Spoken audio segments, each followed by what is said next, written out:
Hello student, आपके अपने YouTube channel board exam point में आप सभी का स्वागत है। जैसा कि आप देख रहे हैं क्लास 10 के मैथ का हम प्रीवियस ईयर क्वेश्चन को सॉल्व कराएंगे। ये क्वेश्चन जो है बोर्ड एग्जाम में पूछा गया प्रीवियस ईयर क्वेश्चन है और इस बार भी पूछे जाने का इसमें से लगभग 50% पूछे जाने का पूरा चांस है। तो क्वेश्चन को हम जिस प्रकार से सॉल्व कराएंगे उस प्रकार से आप सॉल्व कर लेते हैं तो आपको बोर्ड एग्जाम में किसी प्रकार की कोई कठिनाई नहीं होगी। जैसा कि आपको टाइम के मैनेजमेंट में कोई दिक्कत नहीं होगा और जैसे क्वेश्चन को जो अटैम्प्ट नहीं आता उसको भी किस प्रकार से अटैम्प्ट करें कि हमें नंबर पूरा मिल जाए। तो इस बात को पूरे ध्यान में लेते हुए हम इस क्वेश्चन को सॉल्व कराएंगे। तो वीडियो के अंत तक बने रहिएगा और वीडियो अच्छा लगे तो लाइक कर दीजिए और नए हो तो चैनल को सब्सक्राइब कर दीजिए। और पहला काम हमें क्या करना होगा बोर्ड एग्जाम में, सबसे पहला काम हमें अपने पेपर में अपना अनुक्रमांक लिखना होगा, उसके बाद अपना नाम लिखना होगा और ये पेपर का कोड है 822 BAK है। ठीक है, क्या है BAK है। और ये समय हमें 3 घंटा 15 मिनट मिलता है। 3 घंटा हमें सॉल्व करने के लिए दिया जाता है और 15 मिनट जो हमें क्वेश्चन को पढ़ने के लिए दिया जाता है। और ये हमारा जो 70 नंबर का अंक है, ये हमारा पेपर बोर्ड एग्जाम में 70 नंबर का होता है और 30 नंबर जोड़कर प्रैक्टिकल का हो जाता है, यानी कि दोनों को जोड़कर 100 नंबर का हो जाता है। और ये जो हमारा प्रश्न है यानी कि 2 खंड में दिया गया, खंड आ में दिया गया, खंड बा में। खंड आ में हमें 20 बहुविकल्पीय प्रश्न करना है जो 1 नंबर का होगा, यानी 20 प्रश्न है तो 20 नंबर का हो जाएगा और बाकी 12 वर्णनात्मक प्रश्न। तो पहले हम बहुविकल्पीय प्रश्न को सॉल्व कर लेते हैं। तो हमारा बहुविकल्पीय का पहला प्रश्न है कि 2 की पावर 3 इंटू 3 इंटू 5 तथा 2 की पावर 3 इंटू 3 का एलसीएम होगा। हमें क्या ज्ञात करना है, इसका एलसीएम ज्ञात करना है। तो एलसीएम ज्ञात करने के लिए सबसे पहले हम क्या करेंगे, जो ये हमारा टर्म दिया है इसमें से देखेंगे कौन सा कॉमन हो रहा है। तो सबसे पहले देखेंगे कि 2 की पावर 3 इसमें भी है, 2 की पावर 3 इसमें भी है, तो ये इससे हम कॉमन ले लेंगे। ठीक है, तो 2 के पावर 3 ऐसे यहाँ पर लिख देंगे और इंटू, अब यहाँ पर देखिए इसमें दोनों में 3 भी कॉमन रहा, 3 को यहाँ पर लिख लेते हैं इसे। अब यहाँ पर देखिए कि अब क्या बचा, केवल अब 5 केवल बचा, तो 5 को ऐसे यहाँ पर हम लिख देते हैं। तो 5 को लिख दिए। अब यहाँ पर देखिए कि 2 के पावर 3 का मतलब होता है कि 2 गुणे 2 गुणे 2, यानी कि 2 के पावर 3 का मतलब होता है कि जो 2 है हमारा वो 3 बार लिखा जाएगा। ठीक है, अब यहाँ पर 3 लिख देंगे, गुणे में 5 लिख देंगे। अब यहाँ पर देखिए कि लिखेंगे कि 2 दूनी 4, 4 दूनी 8, तो 8 त्रिक 24, 24 पंचे 120। ठीक है, 24 पंचे कितना हो जाएगा हमारा 120, यानी कि हमारा ऑप्शन कौन सा सही हो जाएगा, ये सी ऑप्शन सही हो जाएगा। ठीक है, सी ऑप्शन सही हो जाएगा। अब यहाँ पर हमारा दूसरा बहुविकल्पीय प्रश्न है कि 2 माइनस रूट 3 है 1, क्या है बताना है कि पूर्णांक है या परमेय संख्या या परमेय संख्या या पूर्ण संख्या है। तो इसे हमें बताना है कि कौन सी संख्या है। तो इसमें से सबसे ऑप्शन हमारा कौन सा सही हो जाएगा कि ये परमेय संख्या नहीं अपरमेय संख्या, या बी ऑप्शन सही हो जाएगा, यानी अपरमेय संख्या ये हमारा सही हो जाएगा। ठीक है, अब आते हैं तीसरे वाले प्रश्न पर। अब हमारा तीसरा प्रश्न है कि 98 का अभाज्य गुणनखंड होगा। तो हमें क्या ज्ञात करना, 98 का अभाज्य गुणनखंड ज्ञात करना। तो यहाँ पर देखिए कि पहले एलसीएम का हम क्या करेंगे, इसका 98 का हम क्या करेंगे, ये गुणनखंड कर लेंगे। तो यहाँ पर 2 से पहले काट देंगे तो 2 चौक 8 हो जाएगा और 2 9 18। अब इसे 7 से काट देंगे तो 7 सत्ते 49 और 7 इकन्ने 7 हो जाएगा। ठीक है, यानी कि हम ये लिख सकते हैं कि 2 इंटू 7 की पावर 2। ठीक है, ये ऑप्शन जिसमें है वो हमारा कौन सा करेक्ट हो जाएगा, तो यानी कि सी ऑप्शन हमारा सही हो जाएगा। 2 इंटू 7 की पावर 2, यही हमारा ऑप्शन सही है, ऑप्शन सी करेक्ट हो जाएगा, ऑप्शन सी। ठीक है, ऑप्शन सी करेक्ट हो जाएगा। अब हमारा चौथा प्रश्न है कि द्विघात बहुपद 4x square minus 4x plus 1 के शून्यकों का योग होगा। हमें क्या ज्ञात करना है, इसे शून्यकों का योग ज्ञात करना है। तो शून्यकों का योग ज्ञात करने के लिए हमारा क्या होता है कि अल्फा प्लस बीटा होता है। अल्फा प्लस बीटा बराबर क्या होता है, माइनस के बी अपान ए होता है। ठीक है, माइनस के बी अपान ए होता है। जब इससे तुलना करेंगे तो ये हमारा क्या हो जाएगा, बी का मान कितना निकल के आएगा, माइनस के 4। ठीक है, यहाँ पर लिखेंगे कि अल्फा प्लस बीटा बराबर हमारा क्या हो जाएगा, माइनस के 4 हो जाएगा। ठीक है, यहाँ पर माइनस लगेगा। ठीक है, क्योंकि ये माइनस में 4 दिया है और बट्टे में क्या है, ए का मान 4 यहाँ पर भी दिया है, तो 4 यहाँ पर लिख देंगे, यानी कि 4 हो जाएगा। अब यहाँ पर देखिए माइनस का जब एंट्री करेंगे तो यानी कि ये क्या हो जाएगा हमारा प्लस में, यानी 4/4 हो जाएगा। अब इसे 4 से काट देंगे, 4 करने 4, यानी 4 इसका क्या आ जाएगा, मूलों का योग 1 आ जाएगा, यानी ऑप्शन हमारा बी करेक्ट हो जाएगा, बी ऑप्शन हमारा सही हो जाएगा। अब 5वें नंबर प्रश्न पर आते हैं। अब यहाँ पर देखिए कि 5वां नंबर प्रश्न हमारा कि समीकरण 2y बराबर 3x माइनस 1 और 2x प्लस 3y बराबर 5 का एक हल है। ठीक है, हमें क्या याद करना है, इसका हल ज्ञात करना है। तो इसको हल ज्ञात करेंगे नहीं, अगर हल इसका ज्ञात करेंगे तो बहुत समय लग जाएगा। ये ऑप्शन जो हमारा दिया है, इसी ऑप्शन से हम चेक कर लेंगे कि कौन सा ऑप्शन हमारा सही होगा। ठीक है, अगर यहाँ पर देखिए कि ये जो हमारा समीकरण दिया है ये वाला, यानी 2x + 3y = 5, अगर हम यहाँ पर देखिए जो ऑप्शन हमारा दिया है कि x और y का मान अगर यहाँ x और y की जगह पर रख देते हैं, अगर 5 के बराबर आ जाएगा तो हमारा ये आंसर यानी जो ही वही ऑप्शन हमारा सही हो जाएगा। अगर हम यहाँ पर देखिए कि ये जो ए ऑप्शन हमारा दिया है, अगर हम x के जगह पर यहाँ हम x के जगह पर हम जब 0 रख देंगे और यहाँ पर 2 के यहाँ पर 3 है और y के जगह पर 1/2 रख देंगे, तो 1/2 = 5, तो ये तो हमारा 0 हो जाएगा, यानी 3/2 हो जाएगा, यानी कि ये दोनों बराबर नहीं है, यानी यहाँ पर 5 नहीं है, तो ये ऑप्शन हमारा नहीं होगा। अब यहाँ पर देखिए सी ऑप्शन रखते हैं हम, तो सी ऑप्शन जब रखेंगे तो 2x + 3y = 5। ठीक है, अगर यहाँ पर हम x के जगह पर 1 रख देते हैं, यहाँ पर देखिए x के जगह पर 1 रख देंगे और y के जगह पर भी हम 1 रख देंगे। ठीक है, y के जगह पर भी 1 रख दिए हैं = 5। अब यहाँ पर देखिए कि 2 से गुणा करेंगे 1 में तो 2 हो जाएगा, 3 का गुणा करेंगे 1 में तो क्या हो जाएगा, 3 हो जाएगा और = 5, यानी कि ये भी जोड़ेंगे तो 5 हो जाएगा। क्या 3 2 5 = 5, यानी कि ऑप्शन हमारा कौन सा सही हो जाएगा, ऑप्शन सी करेक्ट हो जाएगा। ठीक है, अब 6वें प्रश्न पर आते हैं। हमारा 6वां प्रश्न है कि समीकरण 2x² + 5x + 4 = 0 के मूल होंगे। हमें क्या ज्ञात करना है, इसका मूल ज्ञात करना है। तो मूल ज्ञात करने के लिए हमें क्या करना पड़ेगा, विविक्तर निकालना पड़ेगा। तो विविक्तर बराबर यानी d बराबर हमारा क्या होता है, d बराबर होता है b² - 4ac होता है। ठीक है, क्या होता है, d बराबर b² - 4ac। तो यहाँ पर देखिए कि b बराबर हमारा कितना दिया है, 2 दिया है। ठीक है, तो यहाँ पर ऐसे लिखेंगे 2 का स्क्वायर -4 और a का मान हमारा कितना दिया है, नहीं यहाँ पर देखिए थोड़ा गलती हो गया कि b का मान हमारा कितना दिया है, 5 दिया है, तो 5 का यहाँ पर स्क्वायर कर देंगे और -4, a का मान हमारा कितना दिया है, 2 दिया है। ठीक है, 2 यहाँ पर लिख देंगे और c का मान हमारा कितना दिया है, 4 दिया, तो यहाँ पर हम इसे लिख देंगे 4 बराबर में 0 कर देंगे। तो यहाँ पर क्या हो जाएगा, 5 25 हो जाएगा और ये माइनस लग जाएगा और यहाँ 4 चौक 16, 16 दूना कितना हो जाएगा, 32, क्या हो जाएगा 32 बराबर में 0। अब यहाँ पर देखिए कि अगर 32 में से हम 25 को घटाते हैं तो हमारा कितना हो जाएगा, 7, यानी कि -7 आ जाएगा। ठीक है, और -7 जब आता है तो यानी कि हमारा जो d का मान है वो क्या है, 0 से क्या है, 0 से क्या लिखेंगे कि d का मान 0 से छोटा है। ठीक है, d का मान 0 से क्या है, छोटा है, इसलिए ये क्या है, हमारा काल्पनिक हो जाएगा, यानी कि वास्तविक नहीं होगा, यानी ऑप्शन सी हमारा करेक्ट हो जाएगा। अब हमारा 7वां प्रश्न है। 7वां प्रश्न में कहा है कि यदि x² - 1/9 = 0 है तो x का मान होगा। हमें क्या याद करना है, इसका x का मान याद करना है। तो यहाँ पर देखिए कि लिखेंगे कि x² - 1/9 बराबर में 0। ठीक है, बराबर 0 कर देंगे। अब यहाँ पर देखिए x² बराबर, अगर हम 1/9 को इस तरफ देंगे बराबर के, तो प्लस में हो जाएगा, यहाँ पर प्लस में। अब यहाँ पर देखिए x² के x जो हमारा स्क्वायर में है, इस स्क्वायर को इस तरफ भेज देंगे तो हमारा क्या हो जाएगा, x बराबर हमारा क्या हो जाएगा, √1/9 हो जाएगा, यानी कि हमारा क्या हो जाएगा कि अगर रूट से बाहर निकालें तो +-1/3 हो जाएगा। ठीक है, तो 1/3 कौन सा ऑप्शन हमारा दिया है, ये सी ऑप्शन, तो ये हमारा सी ऑप्शन सही हो जाएगा। अब हमारा 8वां प्रश्न है कि हमारा 8वां प्रश्न है कि बिंदु -3, -5 के मूल बिंदु से दूरी होगी, यानी कि हमें इससे क्या करना है, दूरी याद करना। तो यहाँ पर देखिए कि मूल बिंदु का है, यानी मूल बिंदु का मतलब होता है ओरिजिन, यानी 0,0 होता है। ठीक है, इसे मूल बिंदु कहते हैं। और दूसरा एक दो निर्देशांक ये मिल गया और दूसरा निर्देशांक ये हमारा है कि -3, -5 ये है। और हमारा दूरी का फार्मूला क्या होता है उसे जान लेते हैं। दूरी का फार्मूला हमारा क्या होता है, d बराबर होता है रूट में हमारा क्या होता है, x1 - x2 प्लस क्या होगा, इसका होल स्क्वायर होता है, प्लस यहाँ पर क्या होता है कि y1 - y2 का होल स्क्वायर होता है। ठीक है, होल स्क्वायर होता है। अब यहाँ पर देखिए कि हम इसी फार्मूले पर हम ये पूरा रख देंगे तो हमारा आंसर आ जाएगा। तो यहाँ पर इसे लिखेंगे कि रूट, अब यहाँ पर देखिए ये हमारा x1 हो जाएगा, ये y1 हो जाएगा, ये x2 हो जाएगा, ये y2 हो जाएगा। ठीक है, तो x1 हमारा कितना दिया है, ये 0 दिया है, ठीक है। अब माइनस लगा देंगे और x2 हमारा कितना दिया है, माइनस के 3 दिया, तो यहाँ पर माइनस है तो माइनस माइनस क्या हो जाएगा हमारा प्लस हो जाएगा, यानी 3 प्लस ये स्क्वायर लग जाएगा, यहाँ पर प्लस लग जाएगा।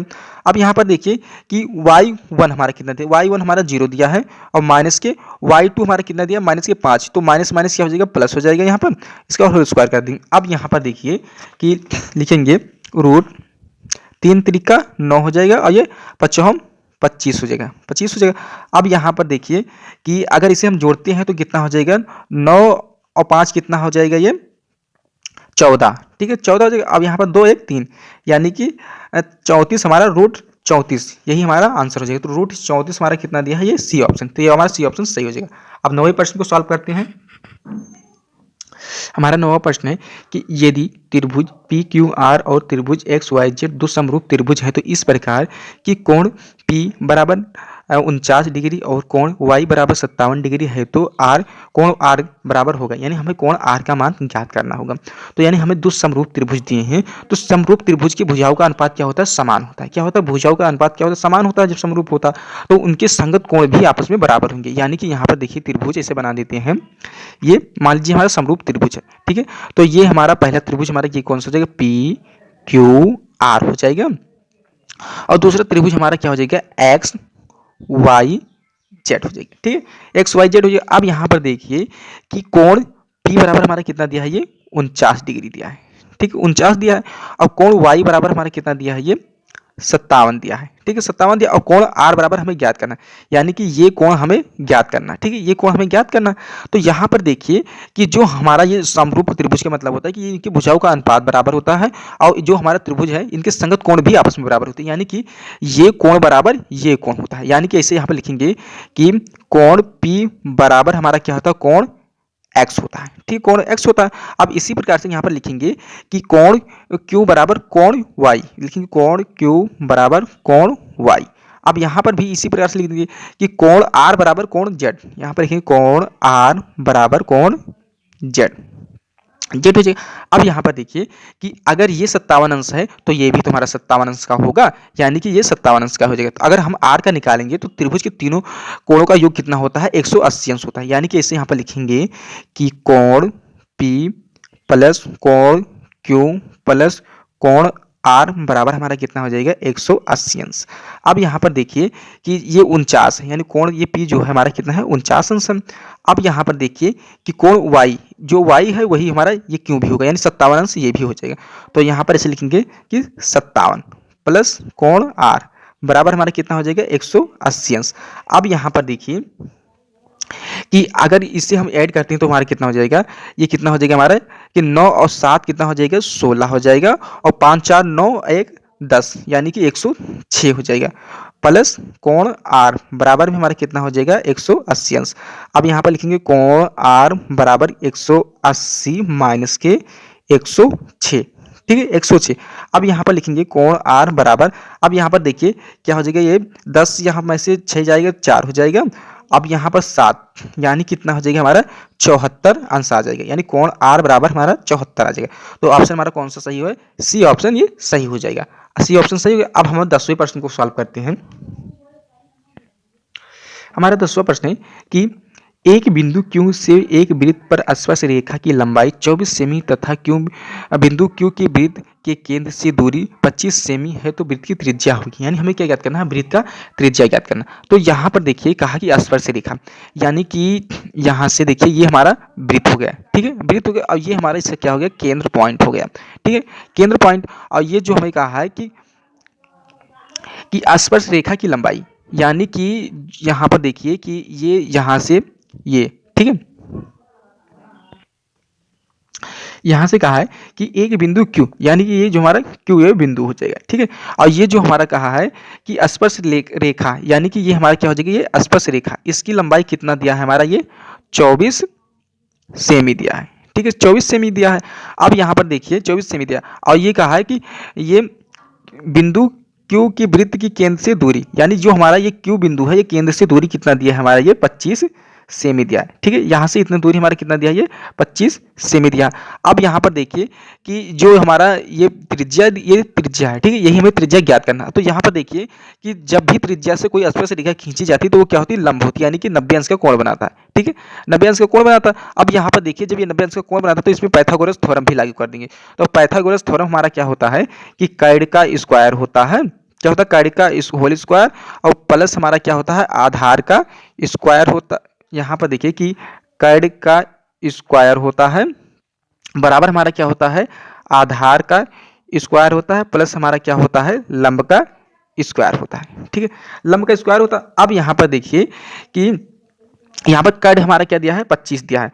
तो लंब कर्ण हमारा कितना दिया है, 25 दिया है, और आधार हमारा कितना दिया है, 24 दिया है। तो यहाँ पर इसको हम इस तरफ कर लेंगे, तो यानी कर्ण का स्क्वायर, ठीक है, कर्ण का स्क्वायर माइनस के लंब का स्क्वायर, ठीक है, बराबर हमारा क्या हो जाएगा, आधार। ठीक है, आधार का स्क्वायर। तो ये कर्ण हमारा कितना दिया है, 25 दिया है, इसका होल स्क्वायर कर देंगे, माइनस के ये 24 का होल स्क्वायर कर देंगे। ठीक है, और ये बराबर आधार को ए से लिख देते हैं यहाँ पर। ठीक है, अब यहाँ पर देखिए कि 25 का जब हम स्क्वायर करेंगे तो हमारा कितना हो जाएगा, ये 625 हो जाएगा। ठीक है, 625 हो जाएगा, और माइनस 24 का होल स्क्वायर हमारा कितना हो जाएगा, 576 हो जाएगा, और बराबर ए स्क्वायर कर देंगे। अब यहाँ पर देखिए कि अगर इसमें से हम 625 में से 576 को घटाते हैं तो हमारा कितना हो जाएगा, ये 49 हो जाएगा। अब इस स्क्वायर को इस तरफ भेज देंगे तो क्या हो जाएगा, रूट में हो जाएगा, यानी ए बराबर हमारा कितना ये हो जाएगा। अब ये रूट 49 का मान कितना होता है, 7 होता है, यानी कितना होता है, 7। तो ये यहाँ पर यानी त्रिज्या हमारा कितना निकल के आया, ये 7 निकल के आया। तो कौन सा ऑप्शन हमारा सही हो जाएगा, ये ए ऑप्शन सही हो जाएगा। अब हमारा 11वां प्रश्न है कि साइन 30 अंश का मान होगा, यानी हमें क्या बताना है, साइन 30 का अंश का मान बताना। तो साइन 30 अंश का मान क्या होता है कि रूट 3/2 होता है। ठीक है, अब हमारा 12 नंबर प्रश्न है कि यदि साइन ए बराबर 4/5 है तो tan ए का मान होगा। हमें क्या ज्ञात करना है, tan ए का मान ज्ञात करना है।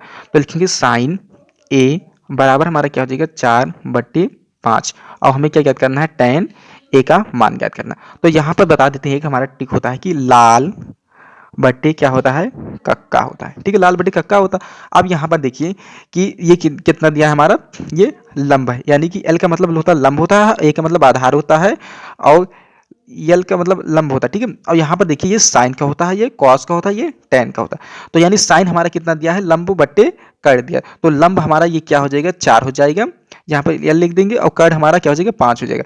ठीक है, तो हमें क्या ज्ञात करना है, tan ज्ञात करना है। तो tan ज्ञात करने के लिए हमें क्या चाहिए, आधार चाहिए, यानी कि लंब बटे आधार चाहिए। तो यहाँ पर देखिए कि अगर ये हमारा क्या दिया है, कर्ण दिया है। ठीक है, तो 25 यहाँ पर पाइथागोरस थ्योरम जब लागू करेंगे तो 25 हो जाएगा, और माइनस के 4 चौक 16 हो जाएगा। ठीक है, 4 चौक 16 हो जाएगा। अब यहाँ पर देखिए आधार बराबर हमारा कितना हो जाएगा, ये 9, रूट में 9 हो जाएगा। अब यहाँ पर कितना हो जाएगा, ये 3 हो जाएगा। रूट 9 का मान कितना होता है, 3, यानी कि हमारा आधार कितना निकल के आया, 3 निकल गया। तो tan ए बराबर हमारा क्या होता है कि लंब बटे आधार होता है। तो लंब हमारा क्या हो जाएगा, 4 हो जाएगा, और आधार क्या हो जाएगा, 3, यानी कि tan ए का मान 4/3 हो जाएगा। तो 4/3 कौन सा ऑप्शन दिया है, ये सी ऑप्शन करेक्ट हो जाएगा। ठीक है, सी ऑप्शन करेक्ट हो जाएगा। अब हमारा 13 नंबर प्रश्न है। तो यहाँ पर देखिए कि 13 नंबर प्रश्न हमारा क्या कहता है, 13 प्रश्न हमारा है कि 1 माइनस कॉस स्क्वायर ए का मान होगा। तो इसका मान ज्ञात करना है। तो यहाँ पर देखिए कि लिखेंगे कि sine square theta plus cos square theta बराबर हमारा क्या होता है, 1 होता है। ठीक है, बराबर 1 होता है। अगर यही हम क्या करें, कॉस स्क्वायर थीटा को बराबर की इस तरफ कर देते हैं तो क्या हो जाता है, साइन स्क्वायर थीटा बराबर हमारा क्या हो जाता है, 1 माइनस कॉस स्क्वायर थीटा हो जाता है। ठीक है, यानी कि अगर हम ये लिखें कि 1 माइनस कॉस स्क्वायर थीटा बराबर क्या हो जाएगा, हमारा साइन स्क्वायर थीटा, तो क्या हो जाएगा, ये साइन ए इसमें करेक्ट ऑप्शन हो जाएगा, यानी बी ऑप्शन सही हो जाएगा इसमें। ठीक है, बी ऑप्शन सही हो जाएगा। अब हमारा 14 नंबर प्रश्न आता है। 14 नंबर प्रश्न कहा है कि कॉसेक स्क्वायर ए माइनस कॉट स्क्वायर ए का मान होगा। तो ये हमें मान ज्ञात करना। तो इसका सीधा फार्मूला होता है कि कॉसेक स्क्वायर ए माइनस कॉट स्क्वायर ए बराबर 1 होता है, यानी ऑप्शन इसका बी करेक्ट हो जाएगा, बी ऑप्शन करेक्ट। अब हमारा यहाँ पर 15 नंबर प्रश्न आता है।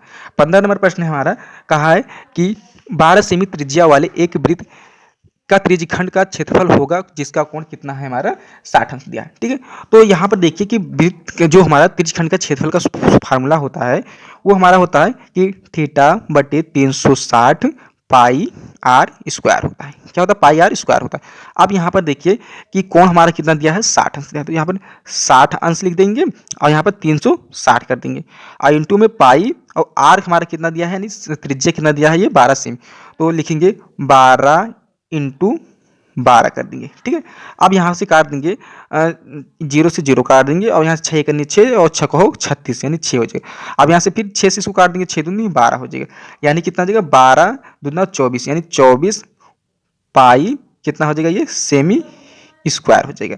ठीक है, सेमी स्क्वायर। तो ऑप्शन हमारा कौन सा सही हो जाएगा? इसमें सी ऑप्शन सही हो जाएगा, यानी 24 पाई सेमी स्क्वायर। अब 16 नंबर प्रश्न पर आते हैं।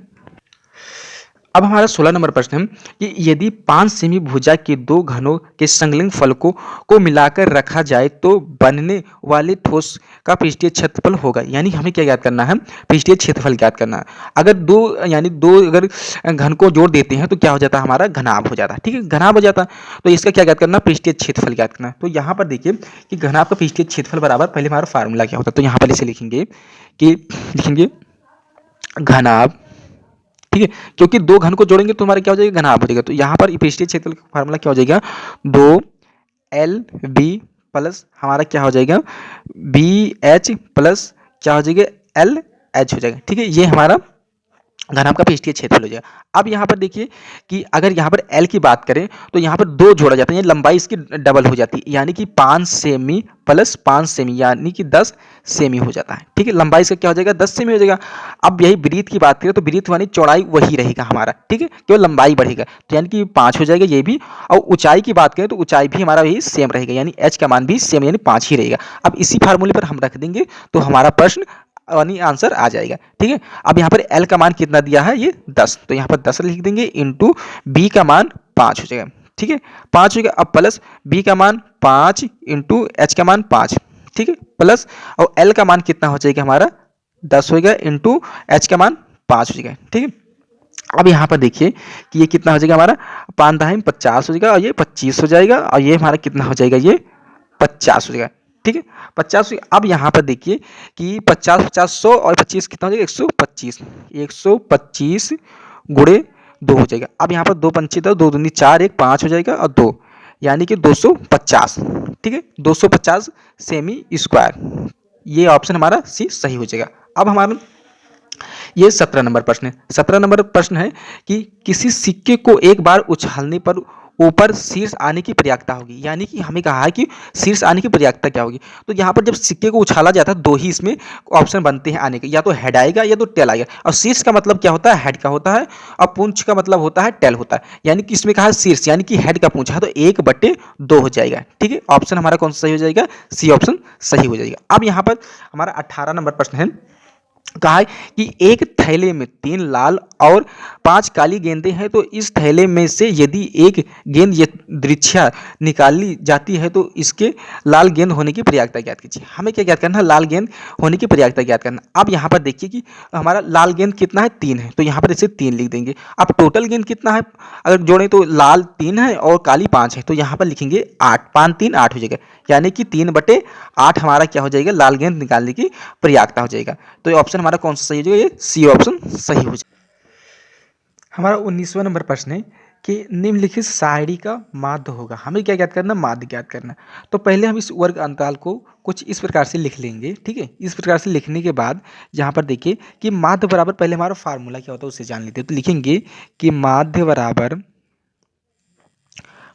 हमारा फार्मूला होता है कि सिग्मा एफ आई इंटू क्या होता है? एक्स आई।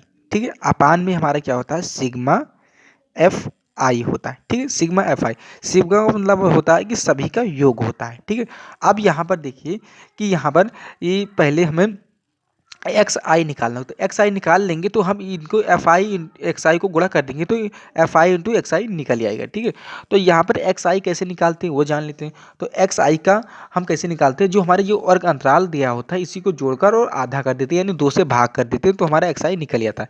यानी 0 और 10 को जोड़ेंगे तो कितना हो जाएगा? 10 हो जाएगा, और 10 का आधा करेंगे कितना हो जाएगा? 5 हो जाएगा। अब यहाँ पर देखिए कि 10 और 20 का जोड़ेंगे तो 30 हो जाएगा, 30 का आधा 15 हो जाएगा। ठीक है, 15 हो जाएगा। अब यहाँ पर 20 और 30 कितना हो जाएगा 50, 50 का आधा कितना हो जाएगा 25 हो जाएगा। ठीक है, अब यहाँ पर कितना हो जाएगा 30 और 40 70 हो जाएगा, 70 का आधा 35 हो जाएगा। ठीक है, 35 हो जाएगा। अब यहाँ पर देखिए हमारा 19वां प्रश्न है कि निम्नलिखित सारणी का माध्य होगा। हमें क्या ज्ञात करना है, इसका माध्य ज्ञात करना है। तो माध्य ज्ञात करने के लिए हम पहले यहाँ पर इस वर्ग अंतराल को पहले या कुछ इस प्रकार से लिख देंगे। यहाँ 0 से 10 लिख लेंगे और यहाँ से 10 से 20 लिख लेंगे और 20 से 30, 30 से 40। ठीक है, 40 कर देंगे। अब यहाँ पर देखिए ये जो हमारा बारंबारता है ये क्या होता है FI होता है। तो 3 4 5 3 कर देंगे। ठीक है, ये कर देंगे। अब यहाँ पर देखिए हमें क्या माध्य वाला जो हमारा फार्मूला होता है उसे यहाँ पर जान लेंगे कि माध्य बराबर हमारा होता है कि सिग्मा FI इंटू XI अपान हमारा क्या होता है सिग्मा FI होता है। ठीक है, क्या FI होता है। अब यहाँ पर देखिए कि हमें क्या निकालना है, यहाँ पर XI की जरूरत है। XI निकाल लेंगे तो XI निकल जाएगा, तो हम FI और XI को गुणा कर देंगे तो FI इंटू XI निकल जाएगा। ठीक है, अब यहाँ पर देखिए कि XI कैसे निकलता है। हम XI निकालने के लिए हम यहाँ पर ये जो हमारा वर्ग अंतराल इसे जोड़कर आधा कर देंगे तो हमारा XI निकल जाता है। यानी कि अगर 0 और 10 जोड़ेंगे तो कितना हो जाएगा, ये हमारा 5 हो जाएगा और ये हमारा कितना हो जाएगा 10 और 20 कितना हो जाएगा 30, 30 का आधा 15 और ये 50 हो जाएगा, 50 का आधा 25 हो जाएगा। अब यहाँ पर देखिए कि 70 का आधा 35 हो जाएगा। ठीक है, 70 का आधा कितना हो जाएगा हमारा 35 हो जाएगा। अब यहाँ पर देखिए कि FI इंटू XI अब निकालना है। ठीक है, तो यहाँ पर देखिए कि ये कितना हो जाएगा हमारा 5 15 हो जाएगा। ठीक है, 15 चौके 60 हो जाएगा और ये कितना हो जाएगा 125 हो जाएगा। ठीक है, 125 हो जाएगा। अब यहाँ पर ये 3 5 15 हो जाएगा और 3 3 9 1 10 हो जाएगा। ठीक है, 10 हो जाएगा। अब यहाँ पर देखिए सिग्मा FI इंटू XI यहाँ पर करना है। तो सिग्मा का मतलब होता है जो हमारा FI इंटू XI आया है इन सभी का योग होता है। तो इन्हें जोड़ लेते हैं तो क्या हो जाएगा 5 5 2 10 5 15, 15 के 5 लिख देंगे। अब यहाँ पर देखिए कि ये कितना हो जाएगा कि 1 और 6 कितना हो जाएगा 7 हो जाएगा। ठीक है, 7 और 2 कितना हो जाएगा 9 हो जाएगा और यहाँ हासिल 10 यानी 10 के 0 हो जाएगा। अब यहाँ पर 2 1 3 यानी 300 कितना हो जाएगा 5 हो जाएगा। अब यहाँ पर देखिए कि सिग्मा FI, ठीक है, सिग्मा FI। अब यहाँ पर देखिए कि 4 3 7, 7 3 10 और 5 कितना हो जाएगा 15। अब यहाँ पर 15 हो जाएगा। अब यहाँ पर इसी फार्मूले पर हम रख देंगे तो सिग्मा FI इंटू XI कितना निकल के आया 305 निकल के आया है और सिग्मा FI कितना निकल के आया 15 निकल के आया। तो यहाँ पर लिखेंगे कि 305 बटे 15 कर देंगे। अब इसे हम 5 से काट देंगे तो क्या 5 15 हो जाएगा, वो 5 6 30 हो जाएगा। ठीक है, 5 6 30 हो जाएगा और 5 51 5 हो जाएगा। यानी कि अगर इसे हम 61 को 3 से भाग करते हैं तो हमारा कितना निकल के आता है कि 3 दूनी 6 हो जाएगा, यानी ये कट जाएगा। अब यहाँ पर देखिए कि 1 कर देंगे। अब यहाँ पर डबल अंक उतारेंगे तो इसलिए यहाँ पर पॉइंट बढ़ाने के लिए यहाँ पर 0 कर देंगे, फिर उसके बाद पॉइंट बढ़ाएंगे तो कितना हो जाएगा 3 त्रिका 9 हो जाएगा, फिर 1 आ जाएगा, फिर 3 त्रिका 9 यानी कि 20.33 हमारा माध्य हो जाएगा, यानी 20.33 आंसर हो जाएगा। अब यहाँ पर देखिए कि 20.33 हमारा कौन सा ऑप्शन सही है, बी ऑप्शन सही है। अब यहाँ पर देखिए कि 20वां प्रश्न है बहुविकल्पीय का और लास्ट प्रश्न है। कहा है कि निम्नलिखित सारणी का माध्यक वर्ग होगा। हमें क्या ज्ञात करना है, इसका माध्यक वर्ग ज्ञात करना है। तो माध्यक का मतलब होता है कि बीच वाला पॉइंट, सबसे मिड पॉइंट जो होता है वही हमारा क्या होता है माध्यक होता है। माध्यक वर्ग इसमें देखना है तो माध्यक वर्ग हमारा कौन सा हो जाएगा, ये 10 और 15 हो जाएगा। ठीक, क्या हो जाएगा 10 और 15। तो इसमें से ऑप्शन हमारा ये सी सही हो जाएगा, यानी ऑप्शन ये सी सही 10 और 15 हो जाएगा। अब हम यहाँ पर वर्णनात्मक प्रश्न दिया है उसे भी देख लेते हैं थोड़ा। तो यहाँ पर खंड में देखिए ये हमारा वर्णनात्मक प्रश्न है, यानी इसे जो सिद्ध करना है अगर सिद्ध कर ले जाते हैं तो आपका 2 नंबर हो जाएगा और ये हम इस संरेख सिद्ध करना ये भी आपका लेते हैं तो 2 2 नंबर का हो जाएगा। और अगर हम इसे सॉल्व कराएंगे तो ज़्यादा वीडियो लॉन्ग हो जाएगा, इसलिए हम सॉल्व नहीं कराते, दूसरे पार्ट में सॉल्व करा देंगे, उसे टैग कर देंगे तो जरूर देख लीजिएगा। और वीडियो अच्छा लगे तो लाइक कर दीजिए, नया हो तो चैनल को सब्सक्राइब कर दीजिए। Thanks for watching this video.